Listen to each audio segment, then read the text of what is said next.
আসসালামু আলাইকুম রহমতুল্লাহি ওয়া বারাকাতুহু। এবার মক্কা একটা ভিডিও সাম্প্রতিক সময়ে ফেসবুক, ইউটিউব বিভিন্ন মাধ্যমে ছড়িয়ে পড়েছে যে ইমাম মাহাদির আত্মপ্রকাশ ঘটেছে। আদৌ কি বিষয়টা সত্য কিনা এটা সম্পর্কে জানতে চাওয়া হয়েছে। তো আমরা যে ভিডিওটা দেখেছি, খুবই লম্বা চোরা একজন ব্যক্তি, লাল একটা রুমাল পরা আছে, দেখতে শুনতে খুব সুন্দর। তো উনাকেই ইমাম মাহাদি বলা হচ্ছে। যুগে যুগে বহুবারই ইমাম মাহাদি আলাইহিস সালাতু ওয়াস সালাম আত্মপ্রকাশ করেছে, এটা অনেকেই বলেছে। এবং নিজেকে ইমাম মাহাদি দাবি করা, ইমাম মাহাদির তো শেষ নেই। সৌদি আরবে একবার ইমাম মাহাদি দাবি করা হয়েছে, সবশেষে গুলি চালানোর আগ পর্যন্ত সবাই মনে করেছে ইনি ইমাম মাহাদি। তো সৌদি গভর্নমেন্ট একটু দেরি করেছে গুলি চালাতে, কারণ যেহেতু ওমান দাখালাহু কানা আমিনা, এই জায়গায় যে প্রবেশ করবে সে তো নিরাপত্তার চাদরে বেষ্টিত হবে। এই জন্য এখান থেকে অনেক কৌশলে গরম পানিটানি মেরে, গরম পানিটানি দিয়ে তারপরে তাকে বাহিরে বের করা হয়েছে। ওইখানে যখন গুলি চালানো হয়েছে তখন সবাই বুঝছে যে ইমাম মাহাদি তো গুলি চালাইলে মরবে না, জমিন তার ওই শত্রুকে গিলে খেয়ে ফেলবে। কই এখানে তো গিলে টিলে কেউ খাইল না। এরপরে লোকটা সবশেষে মারা গেল। 1982 সনেও এই ঘটনা ঘটেছে। নতুন করে এই বছরে এই ভিডিওটি ফেসবুকে রিলস আকারে অনেক ছড়িয়ে পড়েছে যে এবার নাকি ইমাম মাহাদির আত্মপ্রকাশ ঘটেছে। এটা নেহায়েত ডাহা একটা ভুল কথা।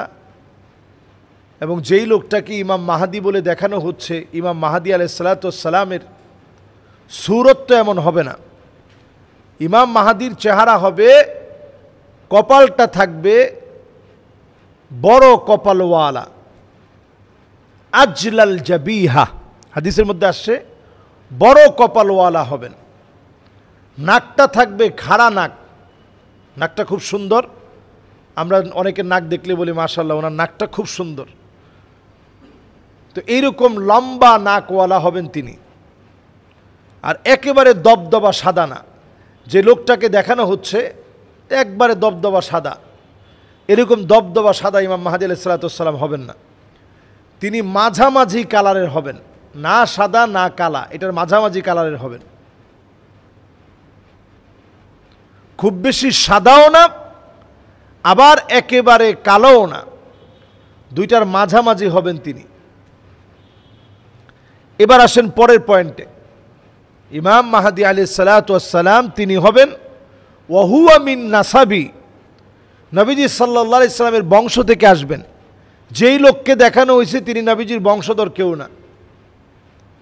নবীজি সাল্লাল্লাহু আলাইহি সাল্লাম বলছেন আমার বংশ থেকে আসবে। আহলে সুন্নাহ ওয়াল জামাতের মতামত হচ্ছে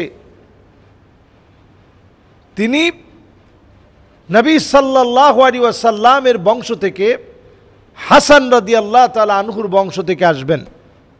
শিয়াদের মতামত হচ্ছে হোসেন রাদিয়াল্লাহু তাআলা আনহুর বংশ থেকে আসবেন। তো দুইটার যে কোনো জায়গা থেকে আসলেও তিনি কিন্তু আহলে বাইত, নবী পরিবারের একজন হবেন। নবীজি সাল্লাল্লাহু আলাইহি সাল্লাম সেই কথা হাদিসের স্বীকৃতির মাধ্যমে আমাদেরকে জানিয়ে গেছেন। আর উনি নিজেও জানবেন না তিনি ইমাম মাহাদি।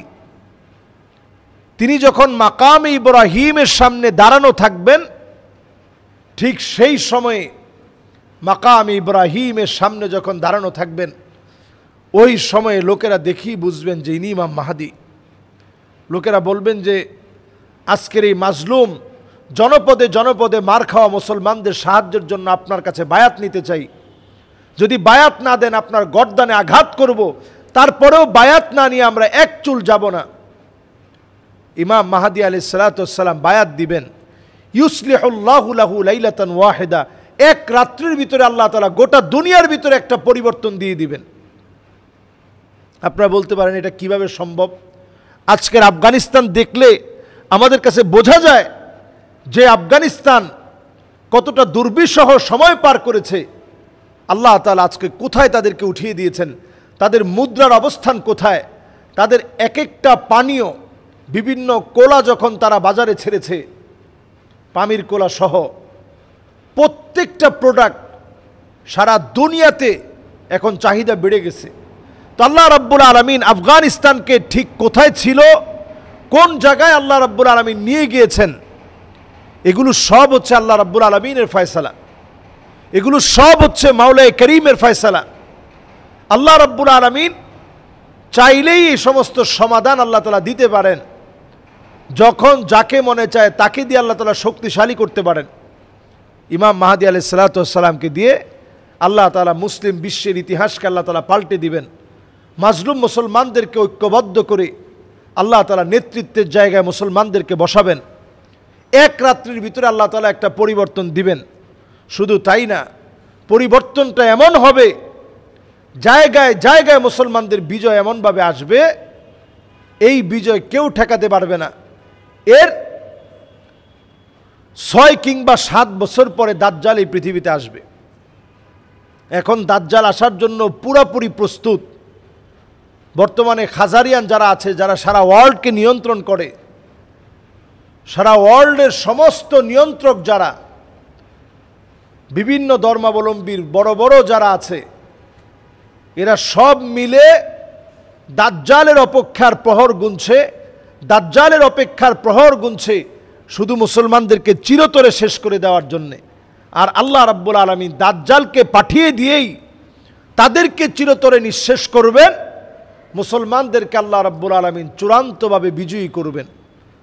সুতরাং আল্লাহ রাব্বুল আলামিন আমাদেরকে সতর্কতার সাথে কথা বলার, আজগবি বিষয়ে বিশ্বাস না করে জেনে শুনে তথ্যভিত্তিক, অথেন্টিক, নির্ভরযোগ্য কথা বলার, এবং ইমাম মাহদী আলাইহিস সালাতু ওয়াস সালামের নামে বিভ্রান্তিকর বিভিন্ন কথা বলে কেউ মনে করতেছে পাকিস্তানের মোহাম্মদ বিন কাসেম তিনিই ইমাম মাহদী, আবার কেউ কেউ মনে করতেছে আমাদের বাংলাদেশে নাটোরে আছেন,